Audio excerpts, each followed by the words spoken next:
ഇവിടുത്തെ സിംഗേഴ്സിന് ഗായത്രി പാടി എത്ര കിട്ടും? അത് ഞാനിപ്പോ പബ്ലിക്കായിട്ട് പറയുന്നില്ല. ഇല്ല, ഞാൻ പറയുന്നില്ല. I don't want to get into that. Gayathri പറഞ്ഞെന്ന് വെച്ചാൽ ശ്രേയ ഘോഷലിനെ കൊണ്ട് എം ജയേന്ദ്രൻ പാടിപ്പിക്കുന്ന 1 ലക്ഷം രൂപ കൊടുത്തു. ആ പറഞ്ഞ കറക്റ്റ് ആയിട്ട് 1 ലക്ഷം ഞാൻ രൂപ അങ്ങനെ പറഞ്ഞിട്ടില്ല. അങ്ങനെയൊന്നും പറഞ്ഞിട്ടില്ല. ഇതൊക്കെ ഉണ്ടാക്കിയിട്ടുള്ള കാര്യങ്ങളാണ്. ഞാൻ മീഡിയ ഓബിയസ്ലി. അപ്പൊ ഞാൻ ജനറിക് ആയിട്ടൊരു സ്റ്റേറ്റ്മെന്റേ പറഞ്ഞിട്ടുള്ളൂ. സ്പെസിഫിക് ആയിട്ട് ഞാൻ സ്റ്റേറ്റ്മെന്റ് ഞങ്ങൾക്ക് കിട്ടുന്നതിന് 10 ഇരട്ടി അവർക്ക് കൊടുക്കും. അതാണ് അത്രേ ഞാൻ പറഞ്ഞുള്ളൂ. അപ്പൊ ജനറിക് സ്റ്റേറ്റ്മെന്റ് ആണ് ഞാൻ പറഞ്ഞത്. ഇപ്പൊ പേയ്മെന്റ് കൊടുക്കുന്നതിൽ എനിക്ക് വിരോധമില്ല. പലപ്പോഴും പല സിംഗേഴ്സും വളരെ അണ്ടർ പെയ്ഡ് ആണ്, അല്ലെങ്കിൽ പേയ്മെന്റ് എത്രയാണെന്ന് ചോദിക്കാറ് പോലുമില്ല. മനസ്സിലായോ? അപ്പൊ അവിടെയാണ് നമുക്ക് വിഷമം വരുന്നത്. എന്നിട്ട് ഇത് മാത്രമല്ല, ഏത് ഫണ്ട് റേസിംഗ് പ്രോഗ്രാം, ഇപ്പൊ മാറ്റ, ഫെഫ്ക, ഏത് ഫണ്ട് റേസിംഗ് പ്രോഗ്രാം ആയാലും അതിന് ഫ്രീ ആയിട്ട് പാടാനായിട്ട് ഇവിടുത്തെ സിംഗേഴ്സ് വേണം. അതിന് നോർത്ത് ഇന്ത്യൻ സിംഗേഴ്സിനെ ആരെയും വിളിക്കില്ല, ചോദിക്കൂല. അപ്പൊ അതില് നമുക്ക് ഈ വിഷമം എന്ന് പറയുന്നത് എല്ലാ സിംഗേഴ്സിനും ഉണ്ട്. ഇതൊക്കെ എല്ലാവരും യുവഗായകരുടെ ഇടയിൽ പങ്കുവെക്കുന്ന എല്ലാവരും പങ്കുവെക്കുന്ന വികാരമാണ്. അപ്പം എല്ലാവരും പറയുന്ന കാര്യങ്ങളാണ്. അപ്പൊ ഇത് ബേസിക്കലി ഞാൻ തുറന്നു പറയാനുള്ള കറേജ് കാണിച്ചു, അത്രേ കാണിച്ചുള്ളൂ. അപ്പൊ ആ അബദ്ധമൊന്നുമില്ല, ഒരു അബദ്ധമില്ല. I don't regret, absolutely not. അപ്പൊ ഞാൻ അത് തുറന്ന് എനിക്ക് വിഷമമുള്ള കാര്യം എന്താ വെച്ചാൽ ഞാൻ പറയാത്ത സ്റ്റേറ്റ്മെന്റ്സ് അതിൽ വന്നു എന്നുള്ളതാണ്. അത് മാത്രമേ എനിക്ക് കുറച്ചൊന്നല്ല, ഒരുപാട് കൂട്ടിച്ചേർത്തു. പറയാത്ത സ്റ്റേറ്റ്മെന്റ്സ് ഒരുപാട് വന്നു എന്നുള്ളതാണ്. അപ്പോ ഈ ഒരു കാര്യം ഞാൻ തുറന്നു പറഞ്ഞു, അത്രേ ഉള്ളൂ. അപ്പം that snowballed into such a huge controversy എന്നുള്ള, അപ്പം വിച്ച് വാസ് വെരി അൺനെസസറി. അപ്പം അതിനെപ്പറ്റി ഒരുപാട് അനാലിസിസ്, മീഡിയയിൽ വിശകലനങ്ങൾ, ഫേസ്ബുക്കിൽ വിശകലനങ്ങൾ, ഞാൻ ശ്രേയനെ കുറ്റം പറഞ്ഞു എന്നുള്ള വിശകലനം. അപ്പൊ ഇത് എന്ന് പറഞ്ഞാൽ എനിക്ക് വളരെ പെയിൻഫുൾ ആയിട്ടുള്ള ഒരു എപ്പിസോഡായിരുന്നു. കാരണം എന്താ വെച്ചാൽ ഞാൻ ശ്രേയ എന്നുള്ളൊരു സിംഗറിനെ ക്രിട്ടിസൈസ് ചെയ്തിട്ടേ ഇല്ല. പക്ഷെ പുറത്തു വന്ന സെന്റൻസ് എന്താന്ന് വെച്ചാൽ ശ്രേയ ഘോഷാലിന് അനർഹമായ ആരാധന ഇവിടെ കൊടുക്കുന്നു. അങ്ങനെ ഞാൻ പറഞ്ഞിട്ടേ ഇല്ലേ. ഞാൻ ആകെ ജനറിക് ആയിട്ടാണ് പറഞ്ഞത്. പക്ഷേ ഞാനിപ്പോ അല്പം ക്രിട്ടിക്കലായിട്ട് പോട്ടെ. ഗായത്രി എല്ലാ കാലത്തും ഇവിടെയുള്ള ഫീമെയിൽ ശബ്ദങ്ങൾ, അതിപ്പം ദേവരാജൻ മാഷായാലും രാഘവൻ മാസ്റ്റർ ആയാലും ദക്ഷിണമൂർത്തി സ്വാമി ആയിട്ടും ഇവരൊക്കെ അന്യഭാഷയിലുള്ള ഗായികമാരെയാണ് ഇങ്ങോട്ട് കൊണ്ടുവന്നത്. ജാനകിയമ്മ മുതൽ ആരെടുത്തു നോക്ക്. ഒരുപക്ഷെ വാണി ജയറാം, ജാനകിയമ്മ, സുശീല, മാധുരി അങ്ങനെ പോകുന്നു, ആ നിര പോകുന്നു.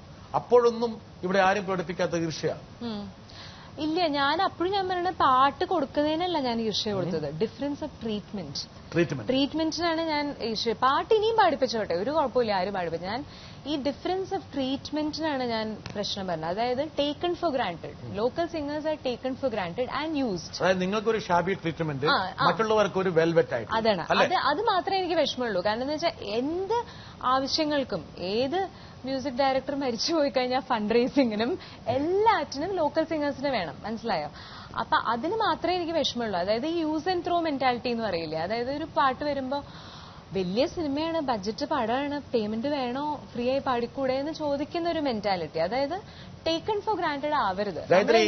ഏത് കാര്യമായാലും പ്രൊഫഷണൽ ആവണം. ഗായത്രി, ഇത് സംബന്ധിച്ചുള്ള വിവാദത്തിൽ എനിക്ക് തോന്നുന്നു ഞാൻ ജയേന്ദ്രന്റെ പ്രതികരണം കണ്ടു. അതായത് ഇവിടെ ഈ അന്യഭാഷയിലുള്ള ഗായികമാരുടെ ഒരു കുത്തക അവസാനിക്കുന്ന ചിത്ര എന്നുള്ള ഗായിക ഉരുത്തിരിഞ്ഞിട്ടാണ്, ടാലന്റ് കൊണ്ടാണ്. ആ ചിത്രയെ എനിക്ക് തോന്നുന്നു ഇളയരാജ പോലും സിന്ധു ഭൈരവിയിൽ കൊണ്ടുപോയി, അങ്ങോട്ട് കൊണ്ടുപോയി. അതിനൊന്നും ജാതിയുടെയോ മതത്തിന്റെയോ ഭാഷയുടെയോ ദേശത്തിന്റെ ഒന്നും യാതൊരു വിവേചനം ഉണ്ടായിട്ടില്ല. അതുകൊണ്ട് തന്നെ സംഗീതം അറിയാവുന്നവർക്ക് അതിന്റെ പരിഗണന കിട്ടും, അല്ലാതെ മറ്റു ഘടകം ഒന്നിനകത്ത് ബാധകമല്ല. വിശ്വസിക്കുന്നുണ്ടോ? ഡെഫിനറ്റ്ലി. ടാലന്റ് ഉണ്ടെങ്കിൽ എങ്ങനെയാലും നമ്മൾ സസ്റ്റെയിൻ ചെയ്യും. ടാലന്റ് മാത്രമാണോ? ടാലന്റ്, ലക്ക്, ഒരുപാട് എലിമെന്റ്സ് ഉണ്ട്. ഒരു ക്ലിക്ക് ഉണ്ടോ? ക്ലീക്ക് എന്ന് പറയാൻ പറ്റില്ല. ഇതൊക്കെ സിനിമ എന്നൊക്കെ പറയുന്നത് അൾട്ടിമേറ്റ്ലി ടാലന്റ്, ഓപ്പർച്യൂണിറ്റീസ്. കാരണം വെച്ചാൽ എന്നെക്കാട്ടും ടാലന്റ് ആയിട്ടുള്ള സിംഗേഴ്സിനെ ഞാൻ കണ്ടിട്ടുണ്ട്. പക്ഷെ അവരൊരു സിനിമയിൽ പോലും പാടാത്ത സിംഗേഴ്സിനെ ഞാൻ കണ്ടിട്ടുണ്ട്. സൂര്യയുടെ ഒരു വലിയ കച്ചേരിക്ക് ഞാൻ ദുബായി പോയപ്പോ ഞാൻ താമസിച്ചിരുന്ന ഹോട്ടലിൽ ഗസൽ പാടുന്ന സിംഗർ മെഹദി ഹസൻ സാറിന്റെ സ്റ്റാൻഡേർഡുള്ള സിംഗറായിരുന്നു. അദ്ദേഹം ഹോട്ടലിൽ നിന്ന് പാടുകയാണ്, വെരി ഗുഡ് സിംഗർ. അപ്പം ഇതൊക്കെ കുറെയൊക്കെ നമ്മുടെ ലോ ഓഫ് കർമ്മയിൽ വിശ്വസിക്കുന്നുണ്ട് ഉള്ള ഒരാളാണ് ഞാൻ. അപ്പൊ കർമ്മഫലത്തിൽ വിശ്വസിക്കുന്നുണ്ട് ഞാൻ കംപ്ലീറ്റ്ലി. അപ്പൊ ഇതൊക്കെ കർമ്മ, ഗുഡ് ലക്ക്, ഹാർഡ് വർക്ക്, ഒരുപാട് ഫാക്ടേഴ്സ് ഉണ്ട്. It's a very very complicated science. Gayathri, ഒരുപക്ഷെ ഞാൻ വിയോജിപ്പ് കാണാൻ വേണ്ടിയല്ല, നമ്മുടെ ഒരു പെർഫോമൻസ് ലെവൽ കുറയുമ്പോൾ, നമുക്ക് അംഗീകാരം കിട്ടുന്നത് കുറയുമ്പോൾ, നമ്മൾ ഒരു ഇതിലുള്ള ഡെസ്റ്റിനി, വിധി, അതിലൊക്കെയുള്ള ഒരു അഭയം പ്രാപിക്കുന്നതാണോ? ഇല്ല, അഭയം പ്രാപിക്കുന്നല്ല. I never give up. ഞാൻ ഒരിക്കലും ഗിവ് അപ്പ് ചെയ്തിട്ടില്ല. ഇനി എന്റെ കരിയർ തുടങ്ങാൻ പോകുന്നേ ഉള്ളൂ. ഇപ്പം this is just A beginning എന്നുള്ളതാണ്. കാരണം എന്താ വെച്ചാൽ എനിക്കൊരു ക്ലിയർ വിഷൻ ഉണ്ട് എവിടെ എത്തണം എന്നുള്ളത്. ഞാൻ എത്തിയിരിക്കും. നോബഡി ക്യാൻ സ്റ്റോപ്പ് മീ എന്നുള്ളത് നന്നായിട്ട് അറിയാം. ജയേന്ദ്രൻ പറയുന്നത് വെച്ചാല് ഞാൻ അനുജത്തിയെ പോലെ കാണുന്ന ഗായത്രി, അത് മാത്രമല്ല ഗായത്രി വളരെ സോഫ്റ്റ് ആയിട്ടാണ് ഞാൻ ഇപ്പോഴും ഗായത്രി കരുതിയിരുന്നത്. ഗായത്രി ഇങ്ങനെ ഒരു വിമർശനം അഴിച്ചുവിടുമെന്ന് ഞാൻ ഒരിക്കലും വിചാരിച്ചിരുന്നില്ല എന്നാണ് ജയേന്ദ്രൻ പറഞ്ഞത്. ഞാൻ എനിക്ക് സാറുമായിട്ടൊരു പ്രോബ്ലം ഇല്ല. സാറ് മാത്രമേ ഇതിന് റിയാക്ട് ചെയ്തിട്ടുള്ളൂ. സാറിന് അത് ഇഷ്ടപ്പെട്ടില്ലെങ്കിൽ സാറിന്റെ ക്രിറ്റിസിസം ഞാൻ എംബ്രേസ് ചെയ്യുന്നു. എനിക്കൊരു വിരോധമില്ല. അതോടെ തീർന്നു? ഒരു വിരോധമില്ല. ഒരു ഇന്ത്യൻ സിറ്റിസൺ എന്ത് അഭിപ്രായം എല്ലായിടത്തും പറയാനുള്ള ഫ്രീഡം ഉണ്ട്. He can say. ഗായത്രി, ദാസേട്ടന് ദേശീയ പുരസ്കാരം കിട്ടി, രവീന്ദ്ര ജയന്റെ കമ്പോസിംഗിൽ കിട്ടിയിട്ടുള്ള പാട്ടുകളൊക്കെയാണ്. അപ്പം ഭാഷയ്ക്കൊരു പ്രശ്നമുണ്ടോ? ഭാഷയ്ക്ക് ഞാൻ ഇപ്പോഴും കുറ്റം പറഞ്ഞിട്ടില്ലല്ലോ. ഞാൻ എവിടെയാ ഭാഷയെ കുറ്റം പറഞ്ഞത്? എന്ത് ഷാബി ട്രീറ്റ്മെന്റ് ആണ്? ഷാബി ട്രീറ്റ്മെന്റ് ഞാൻ പറഞ്ഞിട്ടില്ല. ഞാൻ പറഞ്ഞത് ലോക്കൽ സിംഗേഴ്സിന് വേണ്ടത്ര പ്രൊമോഷൻ കിട്ടുന്നില്ല എന്നുള്ളതാണ് ഞാൻ പറഞ്ഞത്. അതായത് ഇൻഡസ്ട്രിയിൽ പാട്ട് കൊടുക്കുന്നില്ല എന്ന് ഞാൻ പറഞ്ഞിട്ടില്ല. അതായത് പ്രൊഫഷണലിസം കാണിക്കുന്നില്ല. അതായത് how much do you want എന്നുള്ളൊരു ക്വസ്റ്റ്യൻ പോലും പലപ്പോഴും ചോദിക്കാറില്ല. How much do you charge എന്നുള്ള ക്വസ്റ്റ്യൻ പോലും പലപ്പോഴും ചോദിക്കാറില്ല. ഇത് മാത്രമേ ഞാൻ പറഞ്ഞിട്ടുള്ളൂ. പിന്നെ ഈവൻ മീഡിയ അവാർഡ്സിനും ഇതേ പ്രശ്നം വരില്ല. എപ്പോഴും priority is for outside singers. ഇത് മാത്രമേ ഞാൻ പറഞ്ഞിട്ടുള്ളൂ. അവർക്ക് ഇഷ്ടമുള്ള തുക ഗായത്രിയുടെ കയ്യിൽ വെച്ചിരിക്കുന്നു. ഗായത്രി ഇന്നേ വരെ ഒരു പാട്ട് പാടിയിട്ട്, സിനിമയ്ക്ക് വേണ്ടി പാട്ട് പാടിയിട്ട് എന്റെ റേറ്റ് പറയാമെന്ന് പറഞ്ഞിട്ടുണ്ടോ? ചോദിക്കുമ്പോ പറഞ്ഞിട്ടുണ്ട്. പക്ഷെ കിട്ടാറുണ്ട്. അത്രയും കിട്ടുമോ? അപ്പൊ ഇപ്പൊ എല്ലാരും തരാറുണ്ട്. ഇപ്പൊ എല്ലാരും തരാറുണ്ട്. അന്ന് ഇതിനു മുമ്പ് തന്നിരുന്നില്ല. ഇപ്പൊ മനസ്സിലായില്ലേ ആ സ്റ്റേറ്റ്മെന്റ് പറഞ്ഞുകൊണ്ടുള്ള ഗുണമുണ്ടായി നോക്കപ്പോ. അപ്പൊ ഇനി ഇതുപോലുള്ള സ്റ്റേറ്റ്മെന്റ് സിനിമയും ഗായത്രിയുടെ ഭാഗത്ത് വരട്ടെ വേണമായിരുന്നു. Thank you. ഒരാളെങ്കിലും അപ്രീഷിയേറ്റ് ചെയ്തു.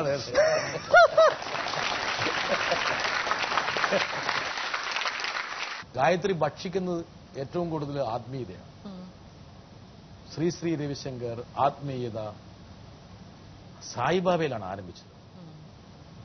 എവിടെന്തെങ്കിലും ഒളിച്ചോടാൻ വേണ്ടിയുള്ള ഒരു ശ്രമമായിരുന്നു ഈ ആത്മീയത? അല്ലല്ല. ഉറപ്പ്? ഉറപ്പ് 100% ഉറപ്പ്. അതിനുള്ള മെയിൻ റീസൺ എന്റെ അച്ഛനാണ്.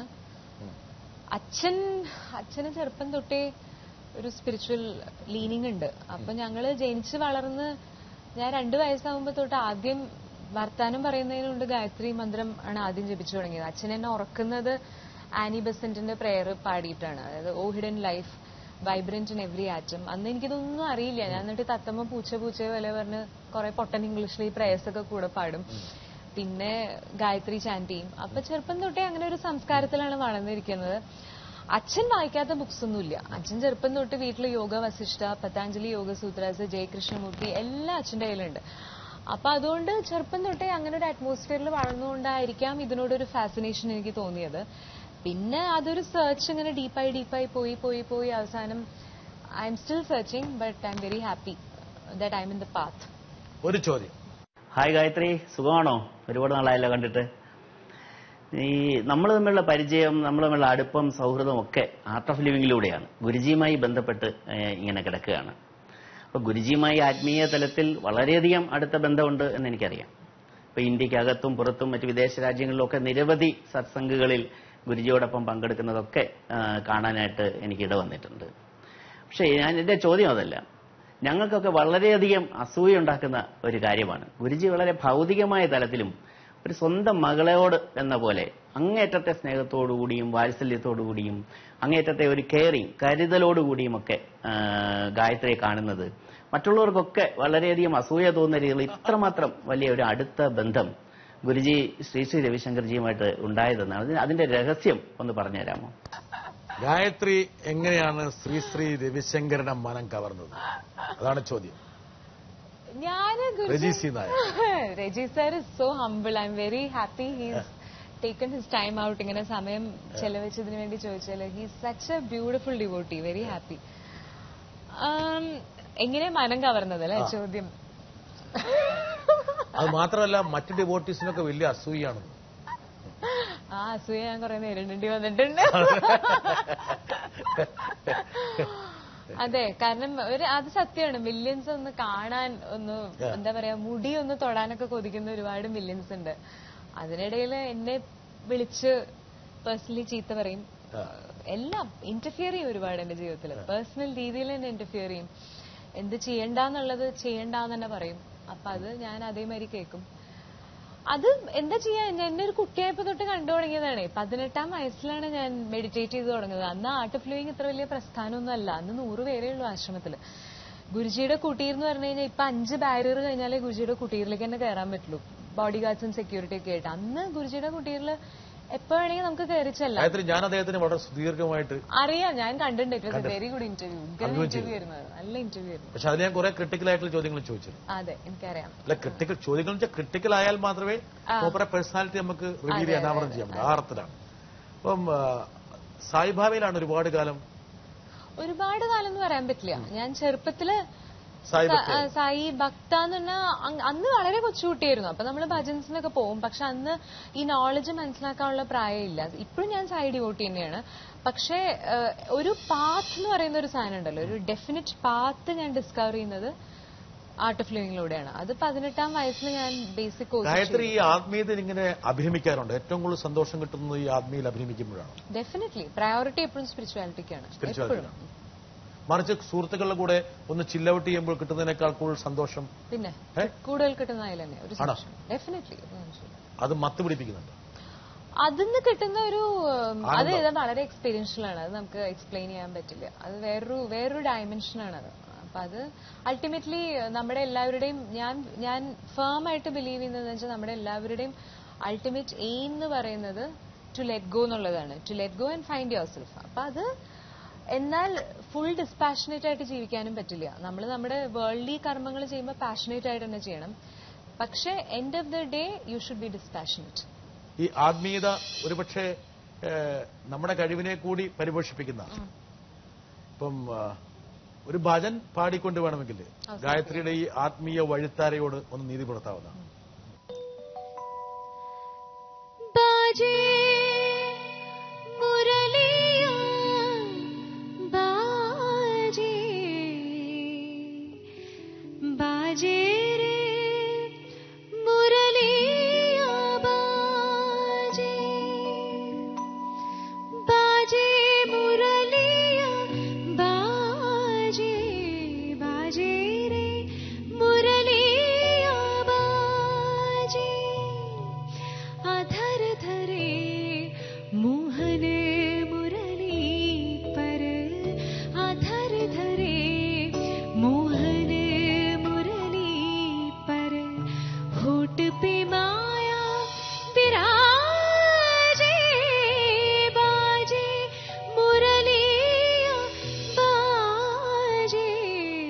बाजे